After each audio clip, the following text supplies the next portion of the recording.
Deuxième webinaire de Grenoble INP. Aujourd'hui, nous avons le plaisir d'accueillir Monsieur Frédéric Dufour, professeur à Grenoble INP et vice-président recherche de cet institut, qui va vous présenter les plateformes de cet institut. Donc, comme d'habitude, vous recevrez donc à l'issue de ce webinaire le slide 7 qui vous sera adressé par mail. D'autre part, donc n'hésitez pas à poser des questions si vous le souhaitez par le chat et Monsieur Dufour répondra à vos questions en fin de séance. Et enfin, vous aurez toutes les adresses et tous les points de contact nécessaires si vous souhaitez ensuite poursuivre une relation avec Grenoble INP au travers des plateformes. Bon webinaire à tous et je laisse la parole à Monsieur Dufour. Merci Eric pour cette introduction. Donc effectivement, je vais vous présenter des plateformes de Grenoble INP.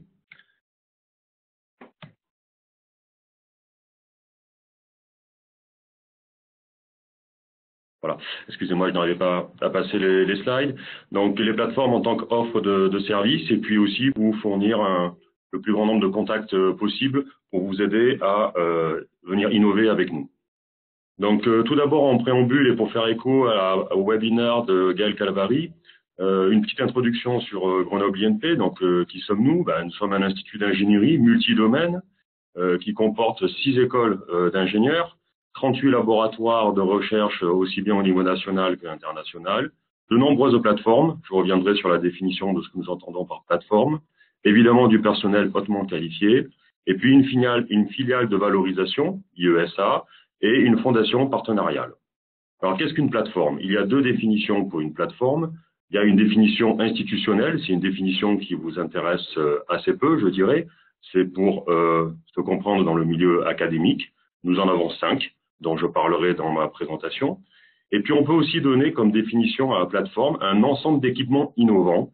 Et là, on en a plus d'une 50aine au sein de nos laboratoires. Alors à quoi servent ces plateformes, que ce soit les plateformes institutionnelles ou les ensembles d'équipements innovants? Eh bien, ces plateformes apportent un soutien à la fois matériel et technique au sens ressources humaines, compétences, à la fois aux formations et à la recherche, en mutualisant les moyens. Ce sont des moyens très avancés, donc coûteux, spécifiques, et il y a une nécessité de les mutualiser au bénéfice de tous. Ces plateformes sont aussi un outil de valorisation des compétences et des moyens auprès des partenaires, et par partenaires, on entend essentiellement les partenaires industriels du monde socio-économique, c'est-à-dire vous. C'est aussi un outil de collaboration entre la recherche, la formation et les entreprises. Typiquement, c'est le lieu dans lequel on peut avoir des projets de fin d'études avec des étudiants de nos écoles en partenariat avec une entreprise pour développer de nouveaux concepts. Nous avons 3 grandes catégories au sein de Grenoble INP de ces plateformes. La première s'adresse pour regarder l'élaboration et la caractérisation de matériaux. La deuxième, c'est plus l'aspect conception et fabrication de composants. Et la troisième, c'est l'analyse et la modélisation de systèmes. Sur ce slide, vous avez la liste des plateformes que je vais un petit peu détailler. Donc, je ne vais pas détailler ce transparent, c'est juste pour vous pour avoir les grands domaines, les thématiques et puis les contacts. Il y a une plateforme que je ne vais pas détailler, c'est la plateforme Memosine, puisqu'aujourd'hui, je vais m'attacher à présenter les plateformes technologiques.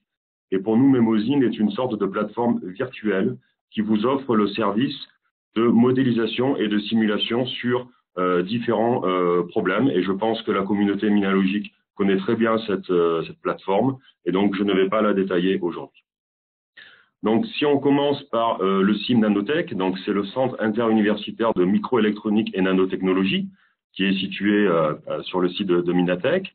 Donc, interuniversitaire, puisque c'est une plateforme qui est copilotée par Grenoble INP et l'Université Grenoble-Alpes. Et donc, c'est un centre de ressources avec différentes technologies. Donc, des technologies de fabrication, notamment avec des salles blanches, des technologies pour la conception de circuits intégrés, et de la caractérisation de différentes composantes. Donc, on a aussi de la microscopie et puis de la biotechnologie, un plateau de cette plateforme qui est dédié à la biotechnologie. Je pourrais y revenir plus tard. Donc, au CIM, vous allez le voir, je vais donner quelques exemples. C'est un lieu qui non seulement accompagne les startups, mais on peut aussi les héberger à demeure. Il y a des locaux dédiés pour les startups. Donc voici les trois grands plateaux du SIM Nanotech.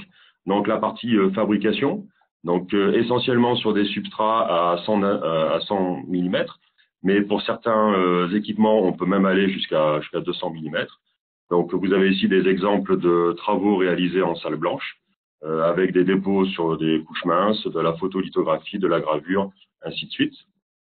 Il y a aussi des équipements de caractérisation des MEMS, des microcapteurs électroniques, donc piézoélectriques, magnéto-strictifs, dépôts vibrants, donc avec un grand nombre d'équipements pour caractériser les performances et l'efficience de tous ces capteurs. Et ensuite des caractérisations de dispositifs à différentes ondes, donc de radiofréquences et optiques, avec à la fois des générateurs d'ondes et des analyseurs vectoriels, de l'optique guidée et ainsi de suite. Donc au niveau du SIM, pour vous donner un ordre d'idée des coûts pour accéder à cette plateforme, donc tout ce qui est les équipements liés à la caractérisation, un ordre de grandeur, c'est 70 € de l'heure, et l'accès aux salles blanches, là on est plutôt sur 250 € de l'heure. Donc depuis 2013, le SIM Nanotech a hébergé et ou accompagné 5 startups. Et puis je voudrais faire un petit focus sur une startup qui est un peu plus ancienne, qui a été créée en 2011, mais qui est un vrai succès, qui grâce à l'accès aux salles blanches, à une ligne de lithographie, a développé des composantes LED 3D à base de nanophiles pour éclairer. Et donc, au bout de 7 ans, cette entreprise maintenant a 50 personnes et a fait des levées de fonds de l'ordre de 100 millions d'euros. Donc, ce qui est un vrai succès et issu de cette plateforme. En ce qui concerne le CMP, donc là, c'est un statut un peu particulier. C'est une UMS, une unité mixte de service. Ça veut dire, de manière pratique, que le CNRS est associé à cette plateforme. Et donc, c'est une plateforme du CNRS, de Grenoble INP et de l'Université Grenoble-Alpes. Donc, le CMP rend possible pour vous, les membres de Minalogic, à la fois d'un point de vue technique et d'un point de vue financier, de prototyper des circuits intégrés. Donc, la grande originalité de cette plateforme, c'est d'agglomérer plusieurs demandes de conception et de proposer une conception sur un même réticule et ensuite de faire des phases de fabrication. Donc, je reviendrai sur ce cycle dans le transparent suivant. Donc, dans cette plateforme, on a une douzaine d'ingénieurs et techniciens qui sont support à l'activité développée.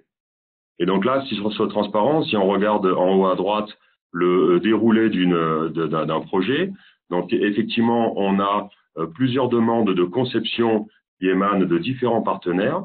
Hein, donc là, on est sur des projets de niche, du prototypage. Le CMP va agglomérer tout cela avec le procédé MPW sur un seul réticule, va lancer la fabrication dans des fonderies partenaires, et puis après, cela revient au CMP qui va faire le packaging pour avoir un retour à l'entreprise qui a commandé ceci. Donc le CMP, c'est quand même une institution qui est présente depuis 1981, donc vraiment avec un grand historique. D'ailleurs, sur la partie en bas à gauche, on voit l'évolution des technologies. Hein, donc maintenant, on est au 28 nanomètres. Donc la technologie est essentiellement développée par ST. Au total, on a eu 600 utilisateurs nationaux et internationaux avec près de 8000 projets. Donc une très grande activité au niveau des microcircuits. Je passe maintenant à la plateforme SmartDS. Alors peut-être que certains d'entre vous la connaissent sous le nom de l'AIP Primeca. Donc elle a changé de nom récemment. Donc là, c'est une plateforme interuniversitaire avec Grenoble INP, l'Université Grenoble-Alpes et l'Université Savoie-Mont-Blanc. Dans cette plateforme, vous avez là aussi différents plateaux dédiés à différents types de projets à chaque fois. Donc, on a de la robotique industrielle, on a des produits intelligents, donc au sens des composants qui sont connectés. On a des plateformes de simulation, de conception, d'optimisation de composants ou de systèmes. Là, vous avez un exemple de conception d'un petit élément de structure. Vous avez de la fabrication soustractive, hein, donc la fabrication, je dirais, traditionnelle, par opposition à la fabrication additive. Je reviendrai sur ce procédé juste après, puisque c'est vraiment une spécialité de Grenoble INP. Au niveau de Smart DS, vous avez aussi toutes des plateformes, des plateaux de réalité augmentée permettant de concevoir, d'aider à la conception pour les entreprises de nouveaux produits, de se projeter à l'intérieur du produit avec de la visualisation 3D, voilà, vraiment des choses très avancées sur lesquelles d'ailleurs il y a beaucoup de travaux de recherche. Le pilotage et le contrôle des systèmes pour tout ce qui est la recherche opérationnelle, et puis des aspects liés à la cybersécurité des systèmes et les systèmes cyberphysiques. Alors justement, je parlais de la fabrication additive, c'est vraiment une spécialité sur Grenoble, ça dépasse le cadre de la plateforme SMART. Nous menons au sein de nos laboratoires GESCOP, CIMAP et LGP2 des travaux de recherche vraiment avancés.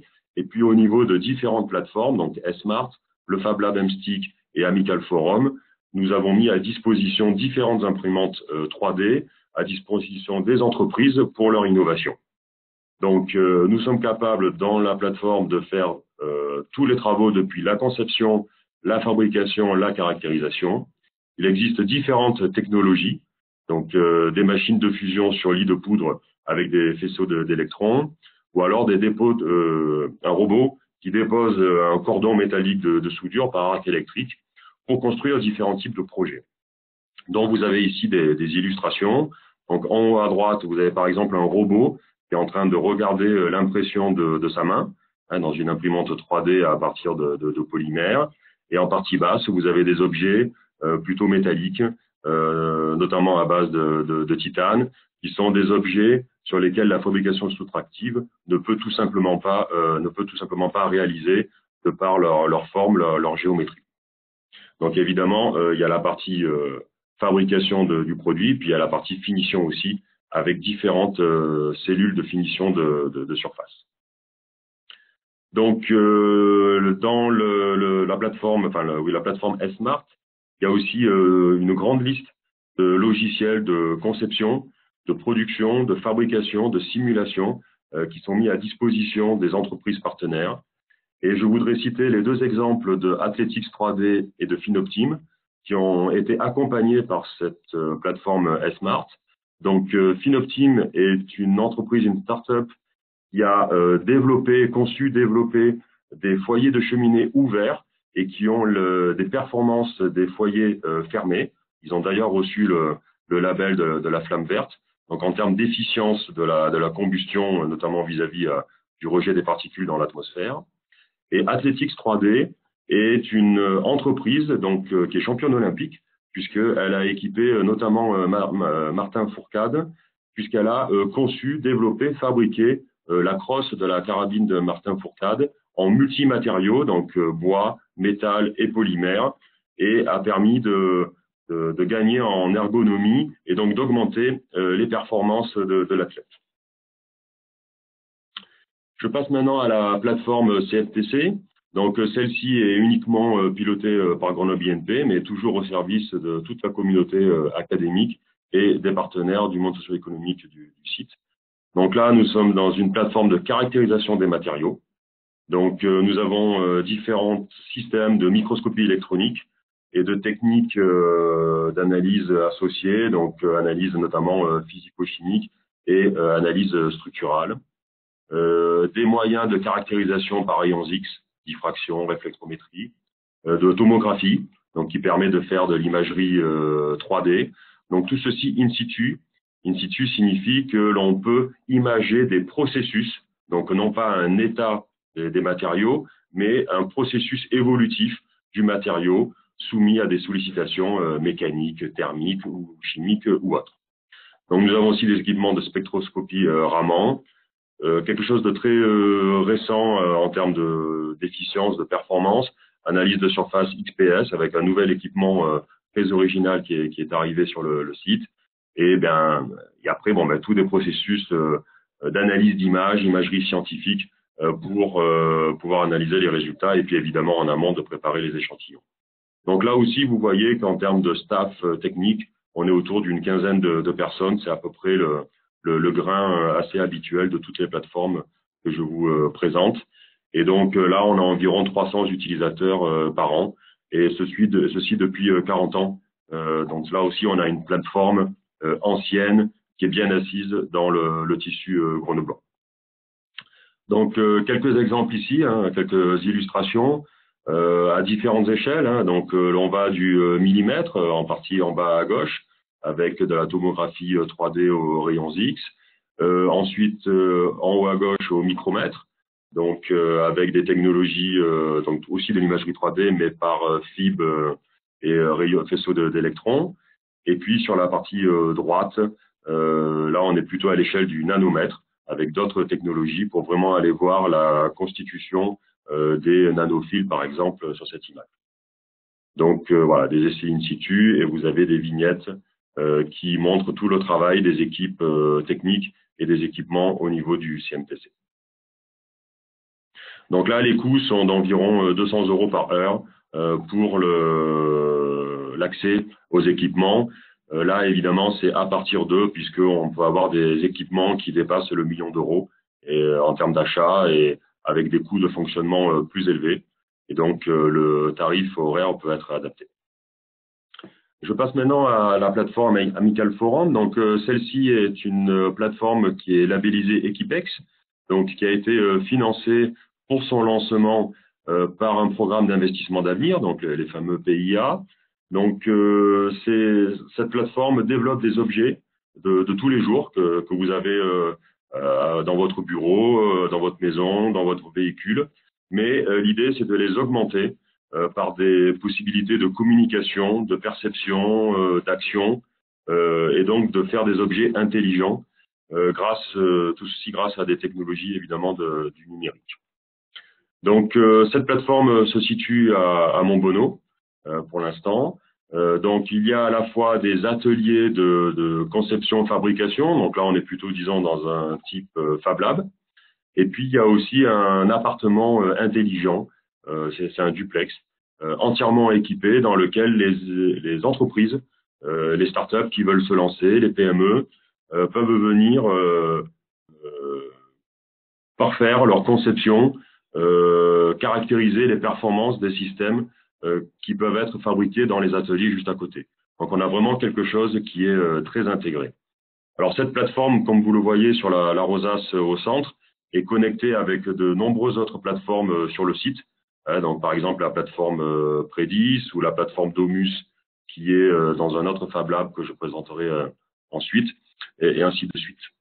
Donc, voici un exemple d'objets qui ont été fabriqués ou augmentés. Donc, il y a vraiment les deux aspects. Donc, en haut, par exemple, une plante qui réagit au toucher pour changer de couleur. Donc là, on est vraiment sur la fabrication d'un nouvel objet. Ou alors, en partie centrale, eh bien, une simple cafetière que l'on a rendue connectée pour interagir avec ses utilisateurs. Alors, je voudrais faire un petit focus sur l'entreprise Toutiter qui a développé ce robot ici que vous avez dans la partie centrale. Le nom du robot est Toutilo. Et donc, c'est un robot qui a été complètement conçu, fabriqué, développé. Et ici, vous avez la preuve de concept.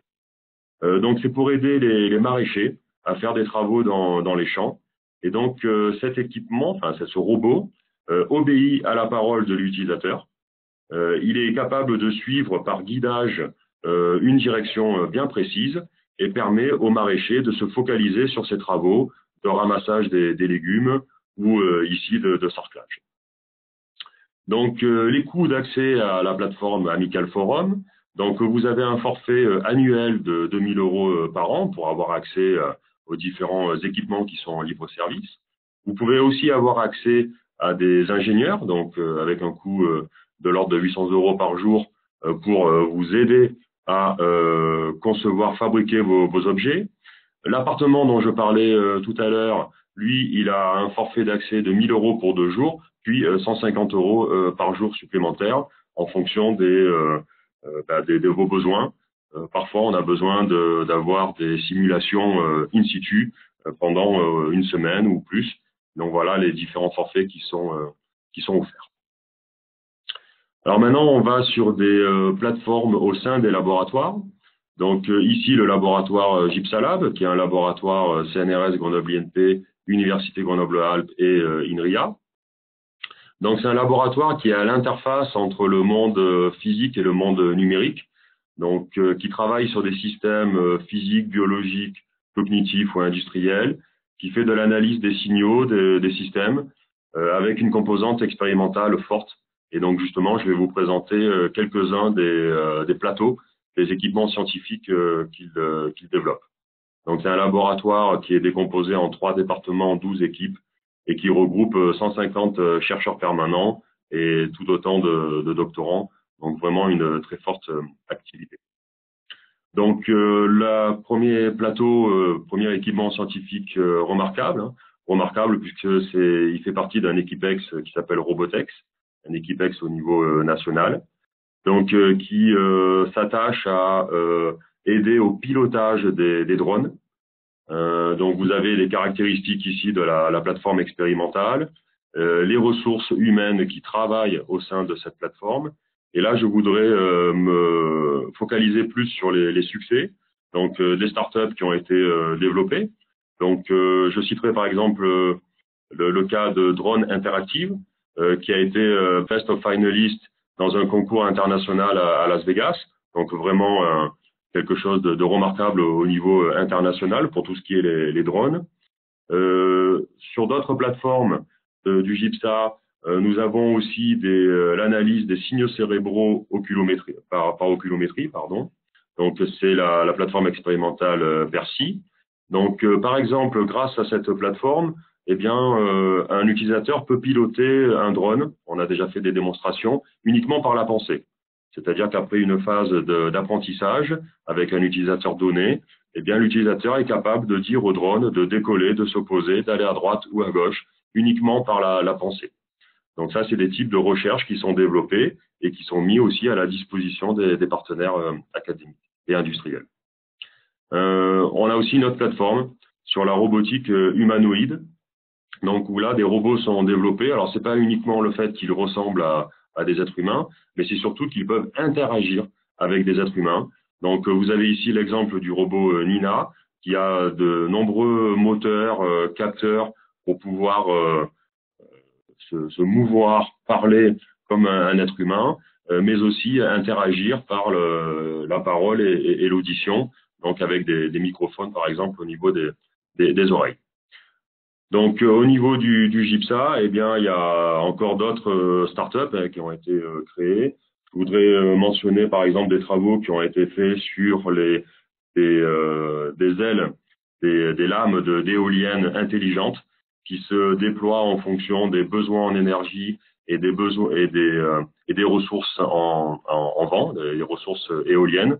Donc là, c'est une startup qui a été lauréate d'un programme développé par le partenaire industriel GE. Et autour de la même technologie, donc d'éoliennes offshore cette fois-ci, donc le GIPSA a gagné le concours énergie intelligente d'EDF.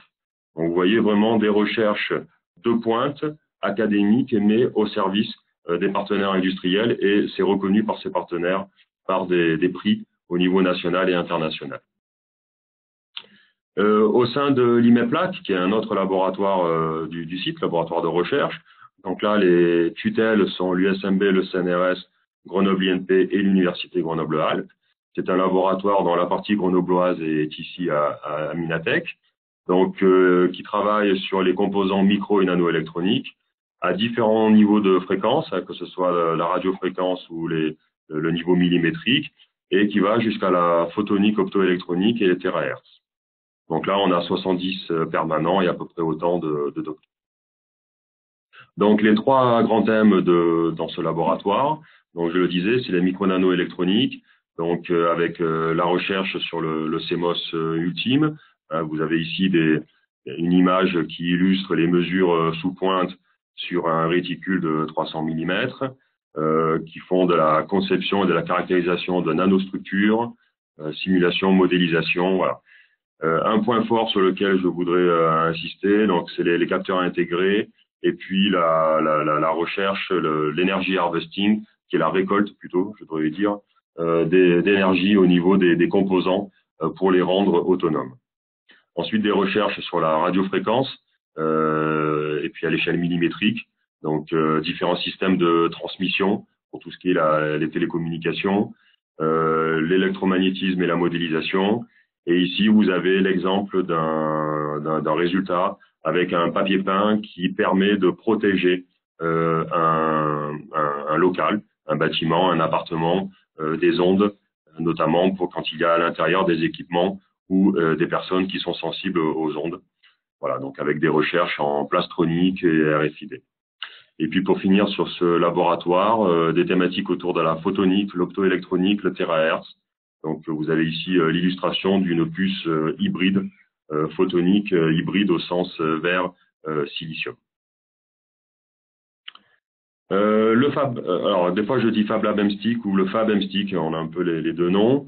Donc là, c'est une plateforme qui est copilotée par Grenoble INP, le CNRS, l'Université Grenoble-Alpes et l'INRIA. Donc à ce jour, il y a 2 ingénieurs de recherche, mais c'est un projet que nous souhaitons développer fortement à l'avenir. Donc l'objectif de cette plateforme, c'est de vous accompagner pour du prototypage rapide. Donc que ce soit sur des objets de l'Internet, donc Internet des objets, de la robotique sociale, de la domotique avancée, tout ce qui est des thématiques autour de l'interface homme-machine, et vous proposez des supports à l'expérimentation. Donc cela fait 5 ans, donc vous voyez que cette plateforme existe. Donc on est encore, disons, dans la phase de maturation, de lancement, mais on a déjà plus de 1000 utilisateurs. Donc voici des exemples de robotique sociale, hein, donc avec des robots qui peuvent interagir avec les humains pour accompagner des personnes en difficulté. Et puis vous avez ici des robots qui sont dans le challenge, un challenge de robotique, qui sont des concours qui sont organisés au niveau national et international assez courants. Je voudrais faire un focus ici sur 2 points. Le premier point, c'est la chaire roboéthique qui est accompagnée par Grenoble INP, donc notamment au sein de sa fondation partenariale, associée au laboratoire LIG, et donc qui développe justement ces robots à destination des personnes en difficulté. L'autre point que je voudrais mentionner, c'est l'accompagnement au sein de ce Fab Lab du plus jeune lauréat du concours Lépine. Donc c'est un jeune collégien de 13 ans qui a développé au sein de ce Fab Lab un robot qui permet d'arracher et de replanter des pieds de vigne. Hein, donc là, c'est vraiment quelque chose d'exceptionnel, disons. Et je vous ai mis le lien si vous voulez regarder la vidéo et les articles de presse qui ont été faits sur ce jeune lauréat du concours Lépine accompagné au sein de notre Fab Lab. Donc là, les accès à tous les équipements. Il y a un forfait pour les PME de 10 000 € par an. Et puis, si en plus vous avez besoin de ressources humaines en ingénieur, eh bien là, c'est 1 000 € par jour. Donc, pour finir pour élargir, disons, un peu et reboucler avec la présentation de Gaël Calavary la dernière fois, 2-3 transparents de synthèse, parce que là, je vous ai présenté les plateformes technologiques, mais les ressources humaines sont aussi un vecteur nécessaire pour votre développement, pour vos innovations. Donc, un petit rappel de ce qu'avait dit Gaël. On peut avoir des projets industriels. Donc là, ce sont faits avec des étudiants de 2e année de nos écoles d'ingénieurs. Hein, donc, certaines écoles d'ingénieurs développent ce format-là, regroupent 4 à 6 élèves ingénieurs autour d'un projet en partenariat avec une entreprise. Vous avez le coût qui est affiché ici de 40 kg €. Bon, évidemment, c'est toujours éligible au crédit impôt recherche, et qui vont travailler sur les plateformes pour aller vers la preuve de concept que recherche le partenaire. Dans l'ordre, disons, de prise de risque, hein, quelque part. Ensuite, on trouve les stages de 6 mois, donc de PFE ou de master. Donc là, c'est les étudiants de 3e année. Et puis, nous avons aussi le diplôme de recherche et d'innovation. Donc là, ça se situe entre le niveau PFE master et la thèse. Donc, c'est des projets en 12 ou 18 mois, donc qui permettent de faire de la recherche technologique appliquée. Donc là, vous avez le coût, hein, donc c'est 6 500 €, là aussi éligible au CIR. Toujours en allant plus de manière croissante dans l'ambition, évidemment les thèses CIFRE, que vous connaissez sans doute, donc des travaux avec un doctorant dans un laboratoire, dans une plateforme sur une durée de 3 ans, et puis la possibilité avec la fondation partenariale d'avoir des programmes de fast track, donc sur des programmes courts de l'ordre de 1 mois, voire des programmes de 5 ans avec des chaires industrielles qui sont financées par des entreprises ou des consortiums d'entreprises. Et puis évidemment, n'oubliez pas le programme proposé par Minalogic, le programme EasyTech, pour vous accompagner justement dans la conception de vos projets et puis d'affiner vos demandes en partenariat avec le monde académique que je représente ici aujourd'hui. Et donc voilà, Grenoble INP, eh bien on a toutes ces offres de services. Donc à la fois on forme des élèves ingénieurs, on forme des doctorants, donc que vous pouvez recruter par la suite, donc avec leurs compétences. Nous faisons de la recherche au niveau des laboratoires et des plateformes. Donc là, c'est plus moi le contact en tant que VP recherche. Nous faisons du transfert. Donc là, on a bien vu que les plateformes, c'est le vecteur pour nous de transfert de nos technologies développées au niveau des laboratoires. Et puis, on peut aussi répondre à des expertises ponctuelles grâce aux ressources humaines que l'on a au niveau des écoles et des laboratoires. Pour boucler sur Mémosine, typiquement, c'est ce que Mémosine fait. Ils prennent les questions des PME et ils vont chercher l'expertise dans les laboratoires pour répondre à vos questions. Voilà, j'ai fini pour ma présentation. Je suis à votre écoute.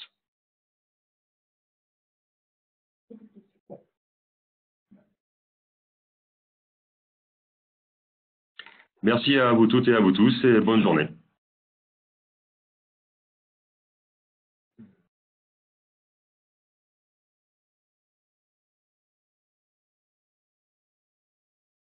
Voilà.